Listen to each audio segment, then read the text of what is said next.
Hey guys, welcome back to the shop. Well, today once again another South Bend Heavy 10 followed me home, and this one includes a little tragedy. So I took a nice ride to Lancaster, PA.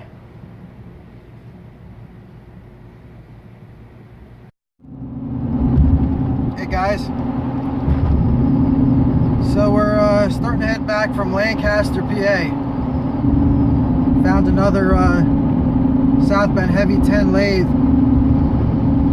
on Craigslist and scooped it up. Quite a story with this lathe. We were moving the lathe. Well, actually, I wasn't moving it, but the guy I purchased it from was moving the lathe, and he went ahead and dropped it. So we'll be showing you some pictures once we get back. But neat thing about this trip was this bridge. I think this bridge is fantastic coming up. Have a look here. I mean, that's a true old school viaduct type bridge.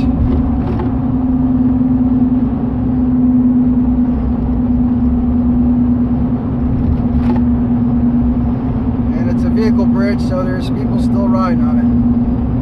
Unlike those viaducts that we have for the railroad that are now defunct. The trains have long since passed on them. Alright guys, don't want to keep texting and driving, so we'll check you out later. It was a pretty long journey, and I had a good ride. No, didn't hit any traffic. Got a little rain on the way home. Fortunately though, the rain stopped well before I got back, and this little South Bend air dried itself. It's pretty oil soaked, so I'm not really concerned. It wasn't a crazy rain, but here's what happened. Nice, huh? So I was backing the truck up, and I got out of the truck and I started talking to the gentleman who owned the lathe. We negotiated a price. I took a look at it. I was fairly happy with the condition of the lathe overall. Looks to me like it's a hardened bed. No wear ridge on it, as you can see. So at that point I was quite happy. You know, just about anything else can be fixed on a lathe except for the bed, unless you want to start grinding and re-scraping and all this and that. So it's got the cam lock spindle, 2-speed motor. He's got a one phase, single speed motor now, but he gave me the original motor so I can work this back. I think that's pretty fantastic to have a double speed motor in addition to your regular speeds. So as I was letting the tailgate, I walked away from the building, and he had a front end loader.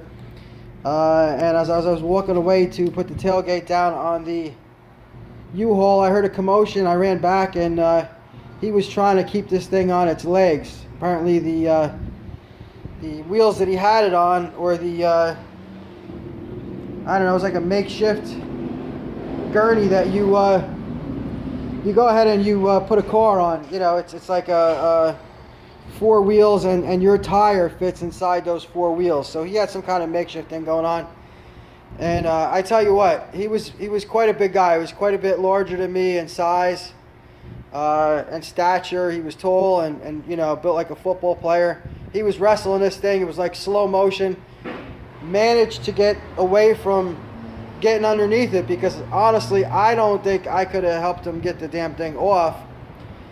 But she came down right here. So unfortunate. I know this is a special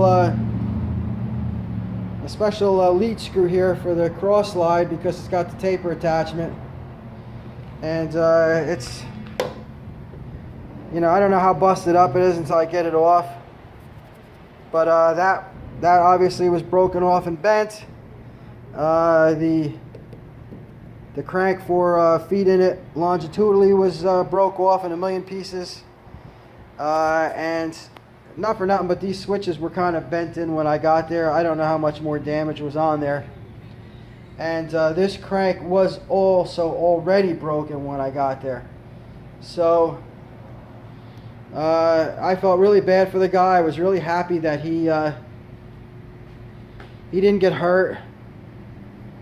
And after my 3-hour each way drive, I was pretty determined to buy it regardless of the damage, because I felt like you know, I would have wasted an entire, it took me about 8 hours to pick the trailer up, drive down, you know, BS with the guy for a while, get it on the truck or on the trailer, bring it back, unload it.